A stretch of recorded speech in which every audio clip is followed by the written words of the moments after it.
नमस्ते भारत। इस वीडियो को निवेदन करूंगी अंत तक देखिएगा, क्योंकि ऐसा प्रतीत हो रहा है कि टैक्स की जो चोरी है वो उत्तर प्रदेश से लेकर महाराष्ट्र तक फैली हुई है। और अब ये जो टैक्स की चोरी महाराष्ट्र के अंदर पकड़ी गई है, जो पीयूष जैन वाली चोरी के बराबर है, यानी कि ये चोरी तो पीयूष जैन की चोरी की भी बाप निकल करके आ रही है, इसकी आंच महाराष्ट्र सरकार पर भी पड़ने वाली है। क्योंकि यहां पर जो टैक्स की चोरी पकड़ी गई है वो जो गवर्नमेंट कॉन्ट्रैक्टर्स हैं उनकी पकड़ी गई है, यानी कि जो सरकारी कॉन्ट्रैक्टर होते हैं और उनके साथ जो उनके एसोसिएट्स होते हैं उनके टैक्स की चोरी पकड़ी गई है। इनकम टैक्स विभाग ने ये जो दो बड़े कॉन्ट्रैक्टर हैं, जो सरकारी कॉन्ट्रैक्टर हैं, महाविनाश वसूली अगाड़ी सरकार के सरकारी कॉन्ट्रैक्टर हैं, सरकारी ठेके उठाते हैं, उनके यहां ऑलमोस्ट 240 करोड़ के टैक्स की चोरी की एक पूरी की पूरी कहानी खोज करके निकाल डाली है। 30 से ज्यादा लोकेशंस में, नॉर्थ महाराष्ट्र के 30 से ज्यादा लोकेशंस में, जिसमें धुले है, नासिक है और एक और जगह, इन तीनों जगह में एक साथ रेड मारी गई और इनकम टैक्स डिपार्टमेंट के 175 के करीब इसमें अधिकारी लगे हैं। 175 officials of income tax department raided these 30+ premises of these two government contractors simultaneously, and उसके बाद उस इमीडिएटली जाते ही तो उनको पहले मिला 6 करोड़ रुपए का कैश, 5 करोड़ रुपए की ज्वेलरी, और टोटल जो ये मामला निकल करके आया है वो है 240 करोड़ रुपए के टैक्स की चोरी का मामला है। 150 करोड़ का तो सीधा सीधा अभी तक साफ हो गया है। अब आप ये सोचो कि ये चल क्या रहा है भाई, ये कौन सी कहानी है? ये समाजवादी पार्टी वाले, ये महाविनाश वसूली अघाड़ी वाले ये करवा क्या रहे हैं? इस देश से कमा करके इस देश की सरकारों को टैक्स भरने में इनको क्या प्रॉब्लम है? और आप हम में से अगर हम अपना टैक्स ना दें तो उल्टा लटका दिया जाए, नोटिस पे नोटिस चस्पा कर दिए जाए। मतलब सारे रूल्स रेगुलेशंस कानून सामान्य नागरिकों के लिए हैं क्या? समझ ही नहीं आ रहा है मुझे। और जब ये पूछा जाए कि भैया ये आप लोगों के साथ के लोग हैं, जब ये पूछा जाता है, अभी मैं थोड़ी देर पहले डिबेट पर थी, उसके बाद मैंने इश्करन जी के साथ एक लाइव भी किया, तो जब इन पार्टीज के जो ये सपा है या एमवीए के जो घटक दल हैं, सारे के सारे, शिवसेना बोलिए, कांग्रेस बोलिए, एनसीपी पूछिए, बोलिए, इनसे बोलो कि ये आपके लोग हैं, तो बोलते हैं अरे ना बाबा ना, ये हमारे लोग नहीं है, हमको तो पता ही नहीं है। मतलब उस वक्त मुझे ऐसा लगता है कि इनके प्रवक्ता जो चैनल्स पे आके ब्लेटेंट झूठ बोलते हैं वो गजनी पिक्चर के आमिर खान बन जाते हैं। शॉर्ट टर्म मेमोरी लॉस वाला इनका केस हो जाता है, सब कुछ भूल जाते हैं, अरे कहां कैसे, ये वाली इनकी हालत हो जाती है।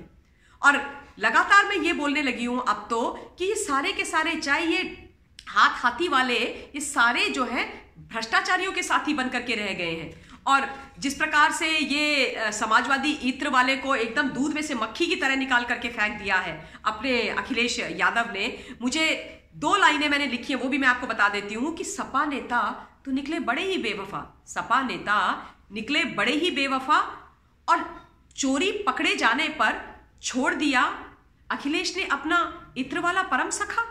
मतलब जैसे ही उनकी चोरी पकड़ी गई तो बोला ये मेरा दोस्त नहीं है, मेरा मित्र नहीं है, इसको ले जाओ, इसके साथ जो करना है। और कुछ दिन पहले उसको अपने साथ बिठा करके अपने घर में, अपने दफ्तर में समाजवादी इत्र लॉन्च किया जा रहा था।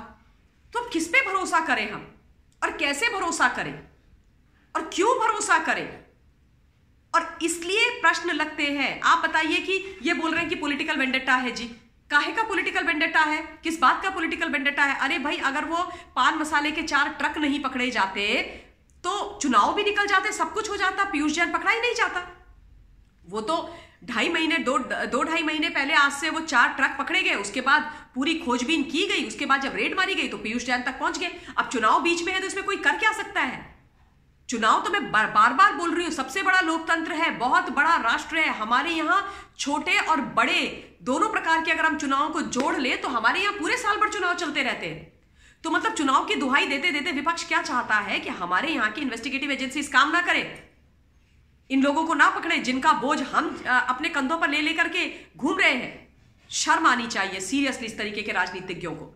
और मैं आपसे यह भी बोलना चाहती हूं कि मुझसे यह प्रश्न पूछा गया था डिबेट के दौरान कि विदेश से सोना आया है इस व्यक्ति के पास, पीयूष जैन के पास। तो पहली बात तो मैं ये पूछना चाहती हूँ कि ये सोना आया कैसे, क्यों आया, इस सोने का क्या इंटेंशन था, इस सोने का इस्तेमाल किस चीज के लिए होना चाहिए था। दूसरी बात, मेरा प्रश्न ये भी है पीयूष जैन से भी, और ये जो contractor, government contractor, official government contractor पकड़े गए हैं महाराष्ट्र एमवीए की सरकार के, कि इनके पास ये 257 और 240 करोड़ रुपया जो पकड़ा जा रहा है, ये पैसा है किसका, क्योंकि ये इनका तो हो नहीं सकता है। ये पैसा किसका है ये पता करिए। ये इतने कॉन्ट्रैक्ट इनको मिले नहीं होंगे और ना ही इन्होंने इतना इत्र बेचा है। तो ये पैसा किन नेताओं का है, उनके नाम उजागर होने बहुत जरूरी हैं। ये पैसा किस इंटेंशन से इस देश के अंदर इकट्ठा किया जा रहा था, क्या कहानी है, सत्ता पलटने के लिए, देश में किसी प्रकार के दंगे कराने के लिए, अराजकता के लिए, सरकार में आने के लिए, किस चीज के लिए, ये खोजना भी बहुत जरूरी है। और तीसरी जरूरी बात, जब कोई ये पूछता है कि ममता जी जो सोना बाहर से आया है, अगर उसमें किसी की सिस्टम के अंदर से जो सरकारी कर्मचारी होते हैं उनकी इन्वॉल्वमेंट होती है, तो आप क्या बोलेंगी। तो मैं ये बोलूंगी कि करप्शन के लिए चाहे कोई भी व्यक्ति हो, टॉप टू बॉटम किसी भी ऑर्गेनाइजेशन में हो, सरकारी गैर सरकारी, उसके लिए जीरो टॉलरेंस होनी चाहिए। और खुशी की बात यह है कि इस वक्त में जो सरकार है केंद्र में, जो प्रधानमंत्री जी हैं, उनकी जीरो टॉलरेंस है भी। और मेरा व्यक्तिगत मत भी यह है कि कोई भी अधिकारी हो, किसी भी महकमे का हो, अगर उनकी इन्वॉल्वमेंट पकड़ी जाती है तो उनको डेफिनेटली सजा दी जानी चाहिए। इसमें मैं बिल्कुल भी कोई कोताही नहीं करना चाहती, क्योंकि ये चीजें बिल्कुल सही नहीं जाएंगी। तो ये मेरे पॉइंट्स थे जो मुझे आप लोगों के बीच में रखने थे, और बाकी चीजें जो नहीं आएंगी वो मैं आप लोगों को डेफिनेटली अपने नए वीडियो के माध्यम से बताऊंगी। एक बार ये जरूर बोलना चाहती हूँ, please look after yourself. Covid के केसेस बढ़ रहे हैं, हिंदुस्तान ओमिक्रॉन के केसेस भी बढ़ रहे हैं, और विश्व भर के अंदर आई थिंक 59 कुछ ऐसे डेथ भी हुई हैं ओमिक्रॉन से। So please look after yourself and be very careful, be extra particular, that's all I want to say. क्योंकि जो लोग दिल्ली या ऐसी जगहों में है जहाँ पे बहुत ठंड है, ठंड का मौसम भी है, वैसे ही गला आदि खराब हो जाता है, तो बहुत ध्यान रखिए और प्रिकॉशंस जो है और कोविड गाइडलाइंस जो है उनको फॉलो अवश्य कीजिए। मुझे मालूम है इस पे भी बहुत सारी चीजें, प्रश्न आएंगे, मैं वो प्रश्न भी लूंगी, और हर प्रश्न का और हर चीज का सच्चाई के साथ, ईमानदारी के साथ और बेबाकी के साथ जिस तरीके से मैं जवाब देते आई हूं वैसे देते आऊंगी, क्योंकि मेरे लिए ये देश, इस देश की जनता सर्वोपरि है, उससे ऊपर कुछ नहीं। ये अल्टीमेट बात मैं आप लोगों को बता रही हूं। तो अब मैं अपने इस वीडियो के लिए अपनी वाणी को विराम देना चाहती हूँ। जल्द आप लोगों के बीच में फिर से हाजिर होंगी। अभी कल हमारा जो साल है 2021 वो भी ख़त्म होने वाला है, उस पर भी आप लोगों के बीच में कोई वीडियो या लाइव करेंगे। फिर अब एक दिन के बाद, एक साल बाद मिलेंगे, तो तब तक सब लोग अपना ध्यान रखिएगा। एंड कोविड की जो गाइडलाइंस मैंने आप लोगों को बोली है वो उन पर विशेष अपना फोकस रखिएगा, और उसके साथ साथ मेरे चैनल को जरूर सब्सक्राइब कीजिएगा, because I need your support. And thank you very much. जय हिंद।